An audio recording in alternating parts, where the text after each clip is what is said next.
இருவரும் தலைவர்கள் கட்டி காத்த இந்த இயக்கத்தை மென்மேலும் வளர்க்க வேண்டும். அதுதான் என்னுடைய கடமை. அதற்காகத்தான் இந்த பொறுப்பை இடத்திலே ஒப்படைத்திருக்கிறேன். அதை என்னை பொறுத்த வரைக்கும் யாரும் எதிரி கிடையாது. ஆனால் இந்த இயக்கத்தை அழிக்க யார் நினைக்கிறார்களோ அவர்தான் முதல் எதிரி. பொன்மனச்செம்மல் புரட்சி தலைவர் எம்ஜிஆர் தோற்றுவித்த இயக்கம். அம்மா இரவுகள் வராமல் உழைத்து இயக்கத்தை வளர்த்தார்கள்.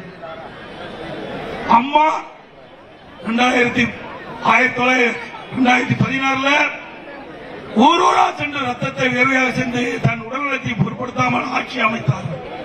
அந்த காலகட்டத்தில் எதிர்த்து ஓட்டு போட்டாங்க. அதிமுக ஆட்சியை வீழ்த்த வேண்டும் என்று எதிர்த்து ஓட்டு போட்டார்கள் சட்டமன்றத்தில். அப்படி எதிர்த்து ஓட்டு போட்டவருக்கும் உச்ச பதவியை கொடுத்து நாங்கள் ஆதரித்தோம். இந்த இயக்கம் நன்றாக இருக்க வேண்டும், ஒற்றுமையாக இருக்க வேண்டும் என்பதற்காக. அப்பொழுதாவது திருந்தினார்களா? இல்லை. நயவஞ்சக புத்தியோடு செயல்பட்டார்கள். எவ்வளவு பெரிய உயர்ந்த பதவி கொடுத்தாலும் அவர் திருத்தப்படுவதாக இல்லை. அதனால் ஆண்டவனாக பார்த்து வேட்டி கட்ட முடியாத, கொடி கட்ட முடியாத செய்வோம். ஆகவே நம்முடைய இயக்கம் தெய்வத்தால் உருவாக்கப்பட்ட இயக்கம், தெய்வத்தினுடைய அருளால் செயல்படுகின்ற இயக்கம்.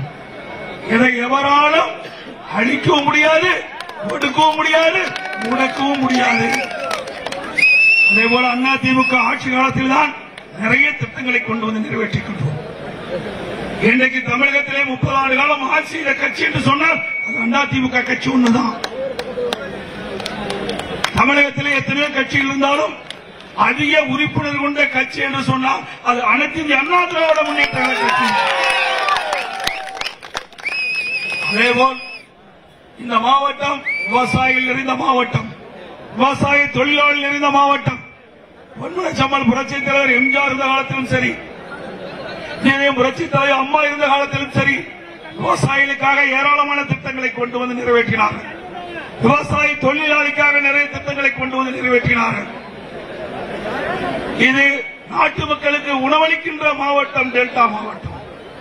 இரவுகள் மாறாமல் தேனீக்களை போல, எறும்பை போல சுறுசுறுப்பாக செயல்பட்டு உணவை உற்பத்தி செஞ்சு நாட்டு மக்களுக்கு வழங்குகின்ற மாவட்டம் இந்த டெல்டா மாவட்டம். இந்த மாவட்ட மக்கள் 50 ஆண்டு காலம் போராடி வந்தார்கள்.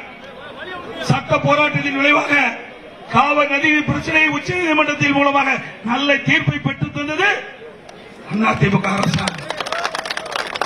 டெல்டா மாவட்டத்தில் மீத்தேன். செய்திகளை உடனுக்குடனும் துல்லியமாகவும் தெரிந்து கொள்ள சப்ஸ்கிரைப் பண்ணுங்க.